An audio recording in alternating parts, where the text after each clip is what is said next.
Welcome to a new video, and this video is all about this phone here. Do you see what this phone is?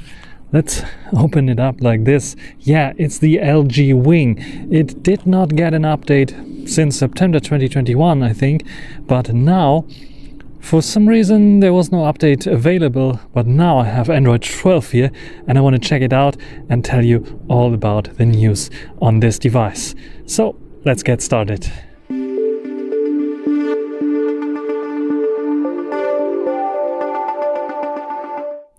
So let me first of all guide you through the new Android version on the LG Wing. As you can see here, it's the Android version 12 and I'm on a relative new security patch level, November 2022. We have now the beginning of December, so I hope that the December patch level will arrive here as well.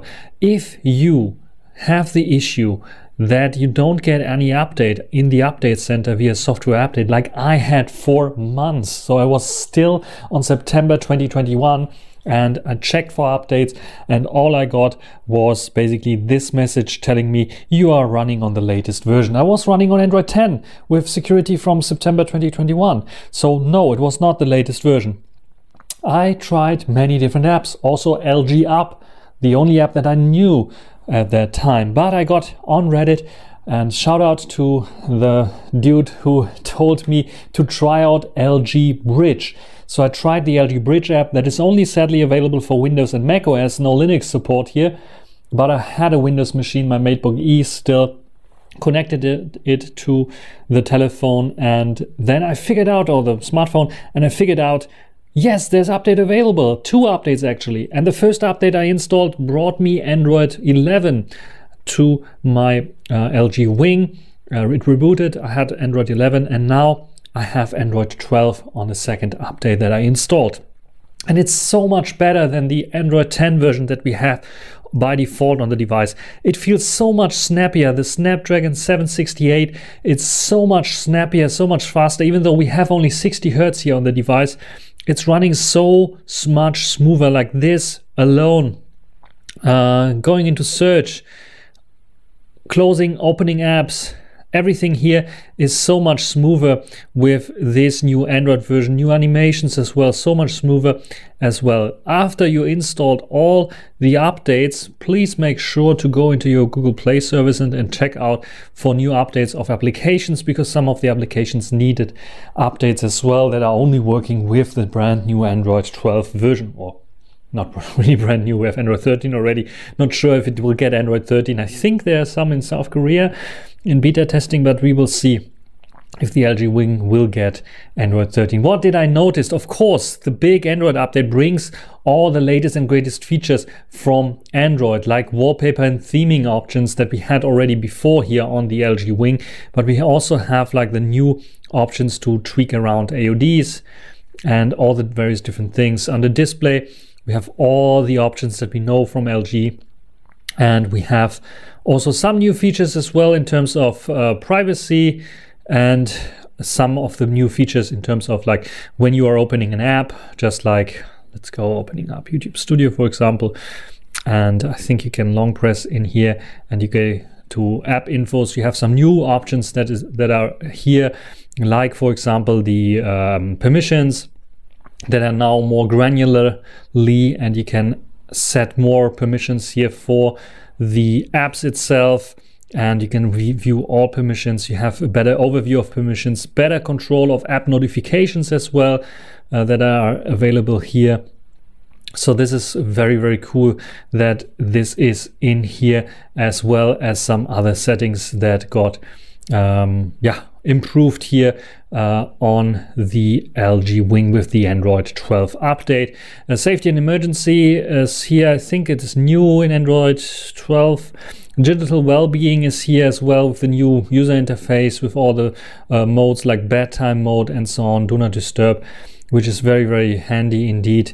So these options are available here on the LG Wing as well. Not all the options of Android 12 I think I saw here, but most of them are here. And yeah, the major upgrade here is really the speed of the device.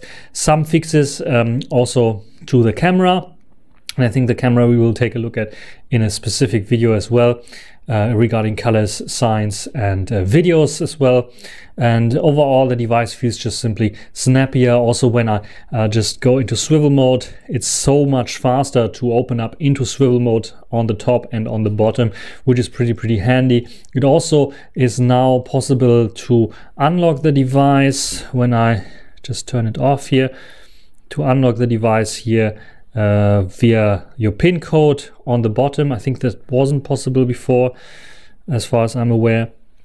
And it also is saving the last state of the swivel screen. So if you have it in locked mode and you go into an application later on, it will remember this locked mode state and will give you the locked mode state. In this case not, but let me go into the camera. Eventually it will do it.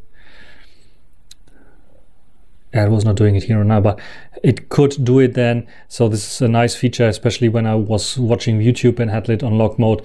This was working nicely. Otherwise, we have all the applications here, and we have the support for gestures and everything running a lot smoother with this version, also with the swivel mode and all the applications that you can see here that are supported, like for example Twitter. We still have the great feature, just like for example the tap, the touchpad, so I can scroll around here, see something here from my YouTube colleague that he's posting here about the Oppo Find N, also very interesting here.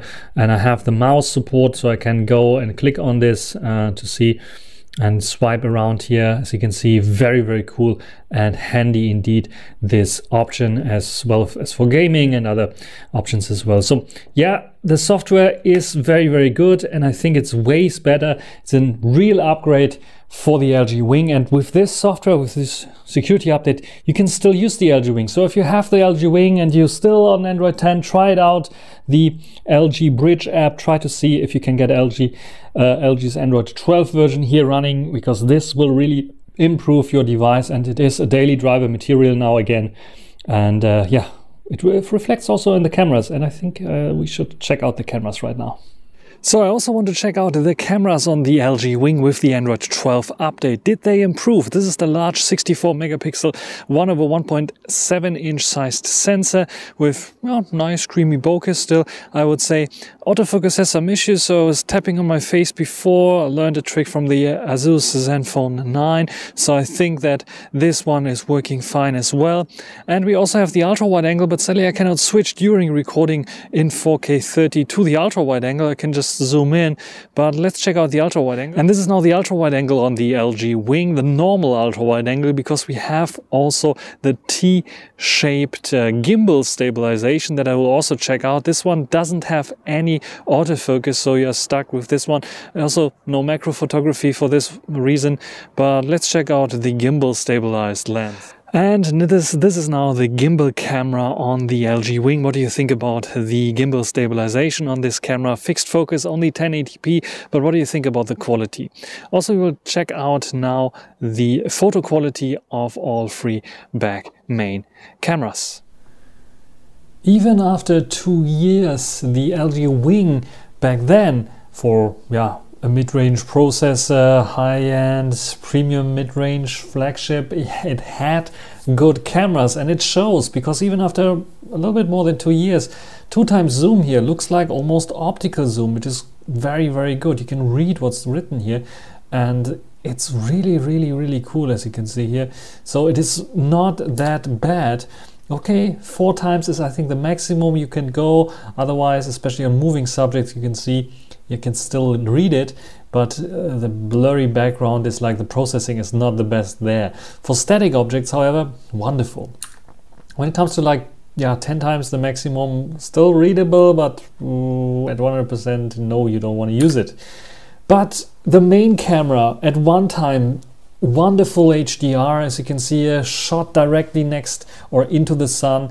The detail levels are good, the contrast is good, the colors are good, a little bit of over sharpening here and there, but I think that the LG Wing still shoots wonderful photos with its good main sensor. And also the ultra wide angle, even though it doesn't have autofocus, has good HDR, as you can see, a little bit like maybe a bit too dark here at one point.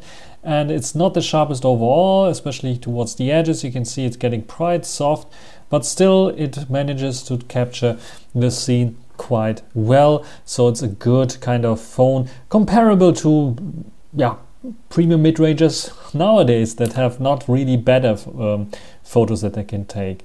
Also, macro photography is not really a thing with the ultra wide angle because it doesn't have autofocus, but the main camera can close very close because it is not the largest sensor inside, and we can get like nice little details here, like on this leaf, which is pretty nice. I'm also impressed by the LG processing for portrait modes. It's a little bit overdone here for the selfie cam, but the selfie cam overall is also pretty solid. I saw better already. There is the most where you can see, okay, progressed, especially also in progress in portrait modes. You can see here a lot of things have changed, have been improved over the years, but still I think the sharpness of the selfie cam is okay, and you can use it for sure to get some great shots. I'm very impressed by the night mode. They really put something into the night mode in dim lit situations. Yes, you get the noise, but everything's nice and sharp. You can read everything nicely. There's nothing over processed, over sharpened here.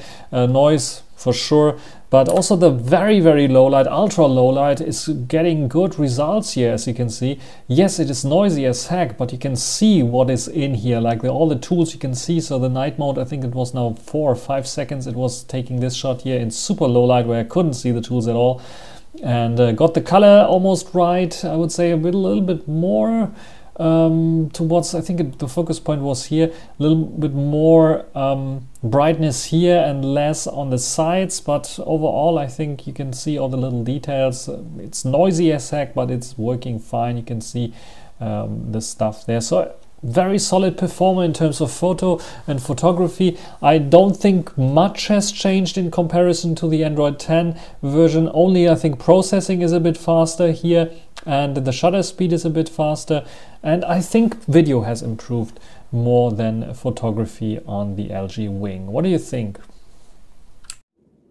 And last but not least, the front-facing camera of the LG Wing. This is a retractable camera, a design that you don't find in modern smartphones anymore. For was it a high-end smartphone? I don't know, with this chipset, 768 chipset, Snapdragon. It has 4K front-facing video recording, which is pretty nice.